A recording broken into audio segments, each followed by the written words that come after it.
Have you ever bought something just to feel better? Maybe a new gadget, a fancy coffee, or a pair of shoes you didn't actually need.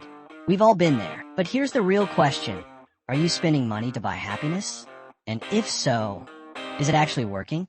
Today, we're diving deep into the psychology of emotional spending to uncover how it affects our happiness and what we can do about it. Stick around because this could change the way you think about money forever. What is emotional spending? Emotional spending is when we buy things based on how we feel rather than what we actually need. It often happens when we're stressed, lonely, or just looking for a little excitement. The problem?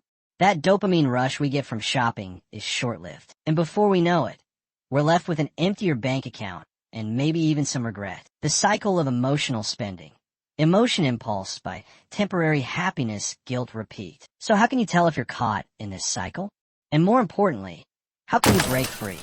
Why we spend emotionally, the reasons behind emotional spending are deeply rooted in our psychology. We use shopping as a form of escapism. It gives us a sense of control when life feels overwhelming. Sometimes it's tied to our self-worth. We buy things to feel more successful, attractive, or happy. Marketers know this, and they tap into our emotions to make us want things we don't even need. Common triggers for emotional spending. 1. Stress from work or personal life. 2. Loneliness or boredom. 3. Social media influence. 4. The thrill of a discount or sale. 5. Comparing yourself to others. Sound familiar?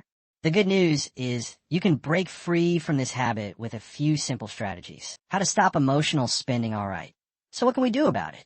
Here are some powerful strategies to break free from emotional spending. Practical strategies to take control of your spending. Taking control of your spending doesn't mean cutting out all fun purchases. It's about making intentional choices that align with your values. Here's how. Pause before you buy before making a purchase.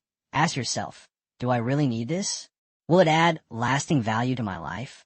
Consider creating a wish list where you note down items you want and revisit them after a week to see if they still feel necessary. Shift your reward system. Instead of shopping as a way to celebrate or boost your mood, find alternative rewards such as treating yourself to a nice experience, engaging in a hobby, or spending time with loved ones. Try non-monetary rewards like a relaxing bath, a walk in nature, or an at-home spa day. Focus on long-term satisfaction over short-term gratification by investing in personal growth activities. Set financial goals. When you have clear savings or financial goals, it becomes easier to resist emotional spending. Create a vision board or reminder of what you're saving for. Automate savings so a portion of your income goes directly to savings or investments before you have a chance to spend it. Unsubscribe from temptation. Limit exposure to marketing messages by unsubscribing from promotional emails and limiting social media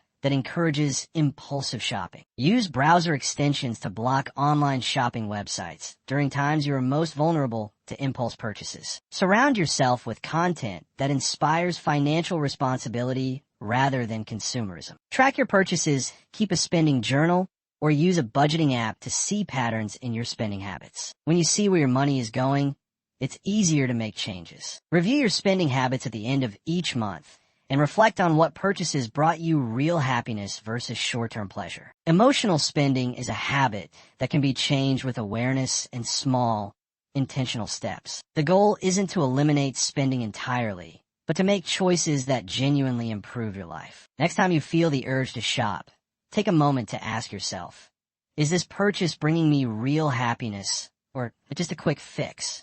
Have you ever made an emotional purchase you regretted? Share your story in the comments.